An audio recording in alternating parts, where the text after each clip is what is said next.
ಸ್ನೇಹಿತರೆ, ಜೀವನದಲ್ಲಿ ಅತ್ಯಂತ ದೊಡ್ಡ ನೋವು ಏನು? ಬಡತನವಲ್ಲ, ರೋಗವಲ್ಲ, ಅಸಫಲತೆಯಲ್ಲ. ಸ್ನೇಹಿತರೆ, ಜೀವನದಲ್ಲಿ ಅತ್ಯಂತ ದೊಡ್ಡ ನೋವು ಯಾರೋ ಸ್ವಂತಿಕೆಯವರ ದ್ರೋಹ.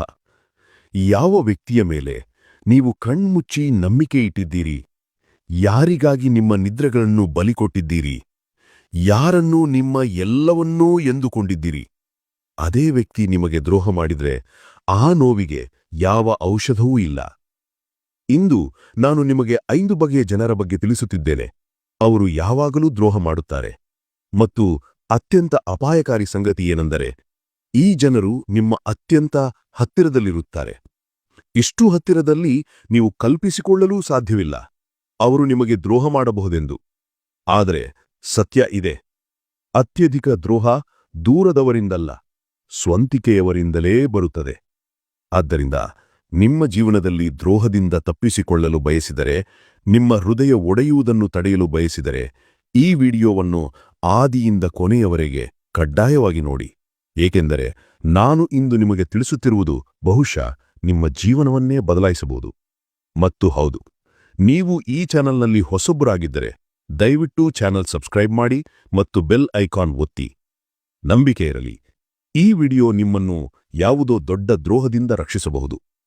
ಆದ್ದರಿಂದ ಬನ್ನಿ ಆರಂಭಿಸೋಣ ಮತ್ತು ಆ 5 ಬಗೆಯ ಜನರನ್ನು ತಿಳಿಯೋಣ. ಅವರು ಯಾವಾಗಲೂ ದ್ರೋಹ ಮಾಡುತ್ತಾರೆ ಮತ್ತು ಯಾರಿಂದ ನೀವು ಅತ್ಯಂತ ಎಚ್ಚರಿಕೆಯಿಂದ ಇರಬೇಕು. ಮೊದಲನೆಯವನು ಯಾವಾಗಲೂ ತನ್ನ ಪ್ರಶಂಸೆ ಮಾಡಿಸಿಕೊಳ್ಳುತ್ತಿರುವವ.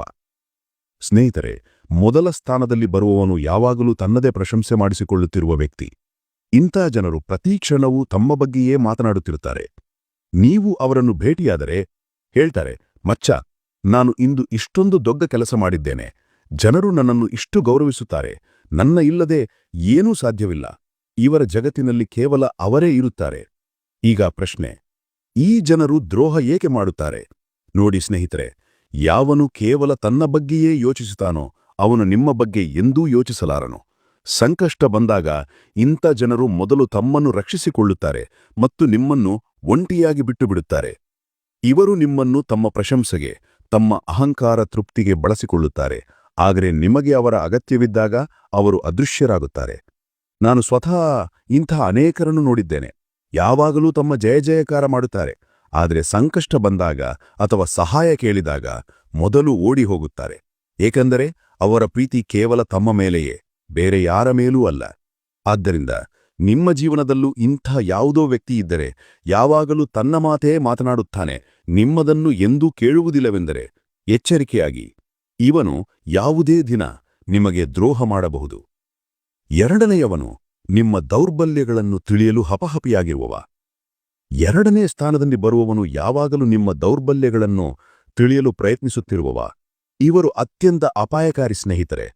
ಇವರು ನಿಮ್ಮೊಂದಿಗೆ ಅತ್ಯಂತ ಪ್ರೀತಿಯಿಂದ, ಸ್ವಂತಿಕೆಯಿಂದ ಮಾತನಾಡುತ್ತಾರೆ.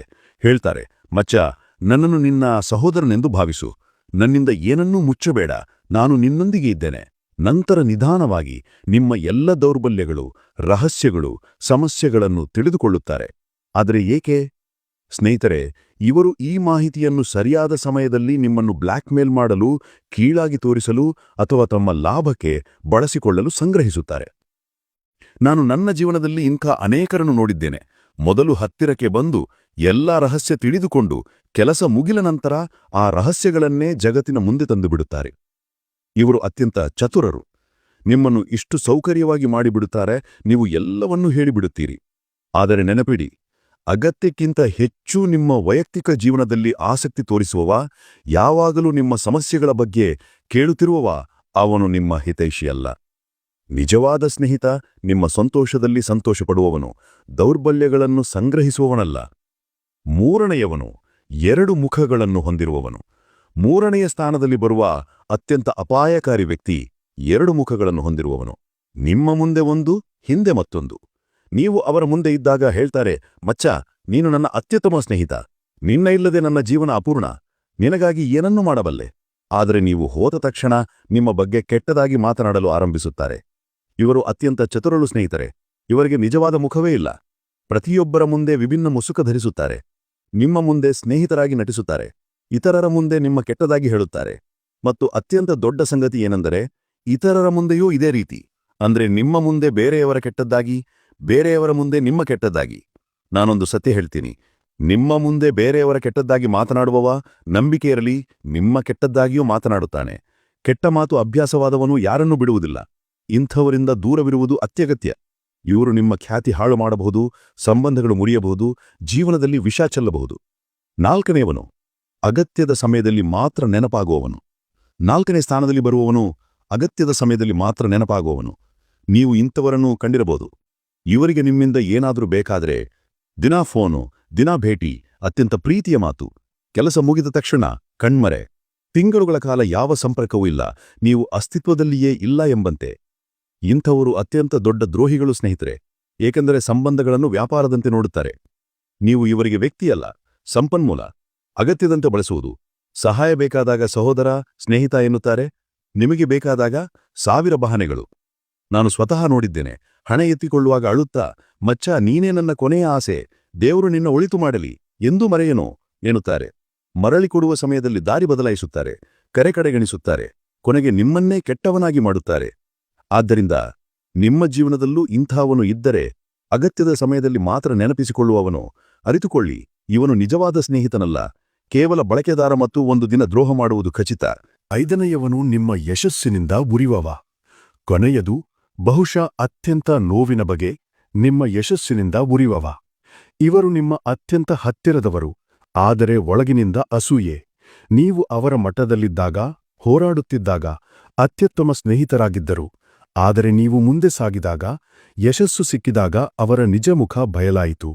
ನಿಮ್ಮ ಯಶಸ್ಸು ಸಹಿಸಲಾರರು. ನಿಮ್ಮ ಸಂತೋಷ ಅವರನ್ನು ಒಳಗಿನಿಂದ ಸುಡುತ್ತದೆ. ಮುಂದೆ ಅಭಿನಂದನೆ, ಹೃದಯದಲ್ಲಿ ಬೇರೆಯೇ. ಇವರು ಬಯಸುತ್ತಾರೆ ನೀವು ಮತ್ತೆ ಕೆಳಗೆ ಬೀಳಿ. ವೈಫಲ್ಯ, ಅವಮಾನ ಮತ್ತು ಅತ್ಯಂತ ಅಪಾಯ. ನಿಮ್ಮನ್ನು ಕೆಳಗೆ ಎಳೆಯಲು ಏನನ್ನು ಮಾಡಬಹುದು. ನಾನು ನೋಡಿದ್ದೇನೆ, ಹತ್ತಿರದ ಸ್ನೇಹಿತನೇ ಉದ್ಯೋಗ ಕಿತ್ತುಕೊಂಡಿದ್ದಾನೆ, ಸಂಬಂಧ ಮುರಿದಿದ್ದಾನೆ, ವ್ಯಾಪಾರದಲ್ಲಿ ಸಮಸ್ಯೆ ಸೃಷ್ಟಿಸಿದ್ದಾನೆ, ಕೇವಲ ಏಕೆಂದರೆ ಸ್ನೇಹಿತ ಮೀರಿ ಮುಂದೆ ಹೋಗುತ್ತಿರುವುದನ್ನು ಸಹಿಸಲಾರದು. ಗುರುತಿಸುವುದು ಕಷ್ಟ, ಏಕೆಂದರೆ ಅತ್ಯುತ್ತಮ ನಟನೆ. ಆದರೆ ಗಮನಿಸಿ, ನಿಮ್ಮ ಸಂತೋಷ ಹಂಚಿದಾಗ ಮುಖದಲ್ಲಿ ನಿಜ ಸಂತೋಷವಿಲ್ಲದಿದ್ದರೆ, ಸಾಧನೆಯನ್ನು ಕಡಿಮೆ ಮಾಡಿದರೆ, ಮುಂದೆ ಸಾಗುತ್ತಿರುವ ನಿಮ್ಮನ್ನು ಕೆಳಗೆ ಎಳೆಯಲು ಪ್ರಯತ್ನಿಸಿದರೆ, ಇವೆಲ್ಲ ಚಿಹ್ನೆಗಳು. ಇವನು ಸುಡುತ್ತಿದ್ದಾನೆ ಮತ್ತು ಯಾವುದೇ ದಿನ ದ್ರೋಹ ಮಾಡಬಹುದು. ಆದ್ದರಿಂದ ಸ್ನೇಹಿತರೆ, ಇವೆ 5 ಬಗೆಯ ದ್ರೋಹಿಗಳು. ಆದರೆ ಮುಖ್ಯ ಪ್ರಶ್ನೆ, ಇವರಿಂದ ಹೇಗೆ ತಪ್ಪಿಸಿಕೊಳ್ಳುವುದು? ಕೆಲವು ಅತ್ಯಗತ್ಯ ಸಲಹೆಗಳು. 1. ಎಂದೂ ಯಾರ ಮೇಲೂ ಕಣ್ಣು ಮುಚ್ಚಿ ನಂಬಿಕೆ ಇಡಬೇಡಿ. ಎಷ್ಟೇ ಹತ್ತಿರದವನಾಗಿದ್ದರೂ ಎಲ್ಲ ದೌರ್ಬಲ್ಯ ರಹಸ್ಯಗಳನ್ನು ಹೇಳಬೇಡಿ. ಕೆಲವು ಸಂಗತಿಗಳು ನಿಮ್ಮವರೆಗೆ ಸೀಮಿತವಿರಲಿ. 2. ಜನರನ್ನು ಮಾತುಗಳಿಂದಲ್ಲ, ಕ್ರಿಯೆಗಳಿಂದ ಪರೀಕ್ಷಿಸಿ. ದೊಡ್ಡ ಮಾತು ಯಾರೂ ಆಡಬಹುದು, ಆದರೆ ಕಷ್ಟದಲ್ಲಿ ಸಾಥ್ ನೀಡುವವನೇ ನಿಜವಾದವನು. 3. ಈ 5 ವರ್ಗಗಳಲ್ಲಿ ಯಾವುದಾದರೂ ಒಂದರಲ್ಲಿ ಬರುವವನನ್ನು ಗುರುತಿಸದೆ ದೂರವಿರಿ. ಜಗಳವಾಡುವ ಅಗತ್ಯವಿಲ್ಲ. ನಿಧಾನವಾಗಿ ದೂರ ಸೃಷ್ಟಿಸಿ, ವೈಯಕ್ತಿಕ ಜೀವನ ಹಂಚಿಕೊಳ್ಳಬೇಡಿ. 4. ನಿಮ್ಮ ಮೇಲೆ ನಂಬಿಕೆ ಇರಲಿ, ಬೇರೆಯವರ ದೃಢೀಕರಣ ಬೇಡ. ನೆನಪಿಡಿ, ದ್ರೋಹ ಬರುತ್ತದೆ, ಆದರೆ ಅದು ಪಾಠವಾಗಲಿ. ನಾವು ಬುದ್ಧಿವಂತರಾಗೋಣ. ಜಗತ್ತಿನಲ್ಲಿ ಕೆಟ್ಟರ ಜೊತೆಗೆ ಒಳ್ಳೆಯವರು ಇದ್ದಾರೆ. ಸರಿಯಾದವರನ್ನು ಗುರುತಿಸುವುದು ನಮ್ಮ ಜವಾಬ್ದಾರಿ. ಸ್ನೇಹಿತರೆ, ಈ ವಿಡಿಯೋ ಸಹಾಯಕವಾಗಿದೆ ಎಂದು ಭಾವಿಸುತ್ತೇನೆ. ನಿಮಗೂ ಈ 5 ಬಗೆಯಲ್ಲಿ ಯಾವುದಾದರೂ ಒಂದರಿಂದ ದ್ರೋಹ ಸಿಕ್ಕಿದ್ದರೆ ಕಾಮೆಂಟ್ನಲ್ಲಿ ಹಂಚಿಕೊಳ್ಳಿ. ನಿಮ್ಮ ಅನುಭವ ಇತರರಿಗೆ ಪಾಠವಾಗಬಹುದು. ಇಷ್ಟವಾದರೆ ಲೈಕ್ ಮಾಡಿ, ಅಗತ್ಯವಿರುವ ಸ್ನೇಹಿತರಿಗೆ ಶೇರ್ ಮಾಡಿ, ಚಾನಲ್ ಸಬ್ಸ್ಕ್ರೈಬ್ ಮಾಡಿ ಮರೆಯದಿರಿ. ಒಂದು ಕೊನೆಯ ಮಾತು, ಕೆಲವೊಮ್ಮೆ ದ್ರೋಹವೇ ಜೀವನದ ಅತ್ಯುತ್ತಮ ಪಾಠವಾಗುತ್ತದೆ. ಆದ್ದರಿಂದ ಹೆದರಬೇಡಿ, ಎಚ್ಚರಿಕೆಯಿಂದಿರಿ. ಬುದ್ಧಿಯಿಂದ ಜನರನ್ನು ಆಯ್ಕೆ ಮಾಡಿ, ನಿಮ್ಮ ಜೀವನದಲ್ಲಿ ಯೋಗ್ಯರಿಗೆ ಮಾತ್ರ ಸ್ಥಾನ ಕೊಡಿ. ಮುಂದಿನ ವಿಡಿಯೋದಲ್ಲಿ ಇನ್ನೊಂದು ಆಸಕ್ತಿದಾಯಕ ವಿಷಯದೊಂದಿಗೆ ಭೇಟಿಯಾಗೋಣ. ಅಲ್ಲಿಯವರೆಗೆ ಸಂತೋಷವಾಗಿರಿ, ಎಚ್ಚರಿಕೆಯಿಂದಿರಿ, ಯಾವಾಗಲೂ ನಗುತ್ತಿರಿ. ಧನ್ಯವಾದಗಳು. ನಮಸ್ಕಾರ.